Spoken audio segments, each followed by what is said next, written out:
Descansando en Dios. Mateo capítulo 20, versículos 20 y 21. Entonces se le acercó la madre de los hijos de Zebedeo con sus hijos, postrándose ante él y pidiéndole algo. Él le dijo, ¿qué quieres? Ella le dijo, ordena que en tu reino se sienten estos dos hijos míos, el uno a tu derecha y el otro a tu izquierda. Dios ha establecido principios doctrinales para el funcionamiento de la iglesia. El creyente debe conocerlos para no caer en errores doctrinales usados por el ser humano para tratar de hacer de la iglesia una organización más de este mundo terrenal. La iglesia es un cuerpo cuya cabeza es Cristo y el resto del cuerpo es integrado por aquellos que han aceptado a Cristo como su Señor y Salvador. En el cuerpo de Cristo, la iglesia, Pablo enseña que todos los miembros son iguales, 1 Corintios 12, versículos 12 al 27, y los cargos, que son para la edificación del cuerpo, los otorga el soberano Dios Padre a través de su Espíritu Santo. 1 Corintios 12, versículo 11.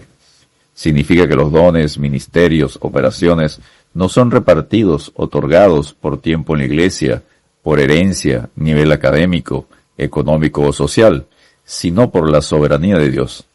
El Señor en Mateo capítulo 20, versículos 20 al 28, enseña los principios mundanos y equivocados usados en la iglesia para obtener grandeza espiritual, y el verdadero principio mandado por Dios para la grandeza espiritual que debe enseñar y practicar la iglesia. Maniobras estratégicas. Mateo capítulo 20, versículos 20 y 21.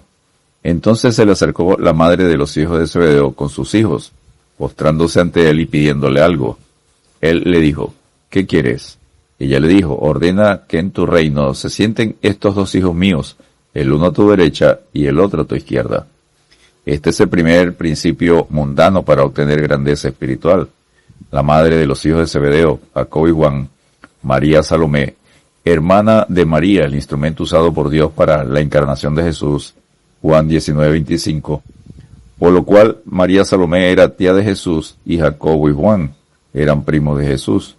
Aprovechando este privilegio y con sumo respeto, postrándose ante él, trataron de obtener cargos cerca del Señor como hace en el mundo, estar cerca del jefe para obtener privilegios, hablarle al oído y ser reconocidos por los hombres. Ambición egoísta. Mateo capítulo 20, versículos 22 al 24. Este es el segundo principio mundano y equivocado para obtener grandeza espiritual. Los discípulos no habían entendido la enseñanza anterior, los sufrimientos de Cristo, en Mateo 20, versículos 17 al 19. La actitud de María Salomé y sus hijos generó una pregunta de Jesús. ¿No sabéis lo que pedís? ¿Podéis beber del vaso que yo he de beber y ser bautizados con el bautismo con que yo soy bautizado? Jacobo y Juan, sin pensarlo dos veces, respondieron, podemos. Jesús responde, a la verdad de mi vaso beberéis, y con el bautismo con que yo soy bautizado seréis bautizados. Vaso en la Biblia se refiere a juicio de Dios. Jesús recuerda la enseñanza anterior donde anunció por tercera vez sus padecimientos que Pedro resume más tarde en 1 Pedro 3:18. Los discípulos serían bautizados con el poder del Espíritu Santo en Pentecostés, Hechos 2, versículos 1 al 4. Pero también padecerían. Jacobo fue el primer mártir de los apóstoles en Hechos 12, versículos 1 y 2. Juan sería perseguido y preso en la isla de Patmos en Apocalipsis capítulo 1, versículo 9. Jesús finaliza su respuesta que solo el Padre Celestial tiene la potestad de dar los cargos en la iglesia. Mateo capítulo 20, versículo 23, parte B. Este principio mundano solo trae división en la iglesia. Los 10 discípulos se enojaron contra los dos. Mateo 20, versículo 24. Dictaduras dominantes. Mateo capítulo 20, versículo 25, parte A. Entonces Jesús llamándolos dijo, ¿sabéis que los gobernantes de las naciones se enseñorean de ellas?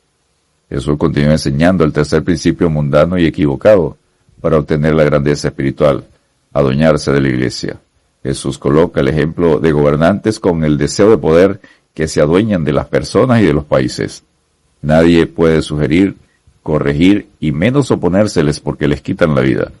Igual sucede en algunas iglesias. El que se oponga al pastor o líder principal o alguno de su grupo será dado de baja. No tiene más acceso a enseñar, participar y trata de darle muerte espiritual como de lugar. Olvidan las advertencias y principios en Mateo 18 y 1 Pedro capítulo 5 versículos 2 y 3. Control carismático. Mateo capítulo 20, versículo 25 parte B. y los que son grandes ejercen sobre ellas potestad. El Señor enseña el cuarto principio mundano y equivocado para obtener grandeza espiritual, el dictador. Usa la comparación de gobernantes dictadores grandes para los hombres por ser carismáticos, populares y muy reconocidos. Igual sucede en algunas iglesias donde el pastor o líder principal es carismático, popular, llama la atención por la manera de enseñar, predicar. Aun cuando sea falsa doctrina lo que enseñe, es aplaudido y nadie puede oponérsele o sugerir cambios, porque será directamente o simuladamente expulsado de la iglesia. El mandato y modelo de la verdadera grandeza. Mateo capítulo 20, versículos 26 al 28. La iglesia no será edificada y no crecerá de manera sana por enseñar y practicar principios mundanos. El mandato para la iglesia es: mas entre vosotros no será así, sino el que quiera hacerse grande entre vosotros será vuestro servidor, que el que quiera ser el primero entre vosotros será vuestro siervo. Iglesia, nada hagáis por contienda o por vanagloria, antes bien con humildad, estimando cada uno a los demás como superiores a él mismo. Filipenses capítulo 2, versículo 3. Iglesia, el modelo a seguir es Cristo, nuestro sustituto para darnos salvación y vida eterna, quien no vino para ser servido, sino para servir y para dar su vida en rescate por muchos. Mateo capítulo 20, versículo 28. Filipenses capítulo 2, versículos 5 al 8. Descansemos en Dios. Así también vosotros, cuando hayáis hecho todo lo que os ha sido ordenado, decid: siervos inútiles somos, pues lo que debíamos hacer, hicimos. Lucas 17, versículo 10. Dios te bendiga y te guarde.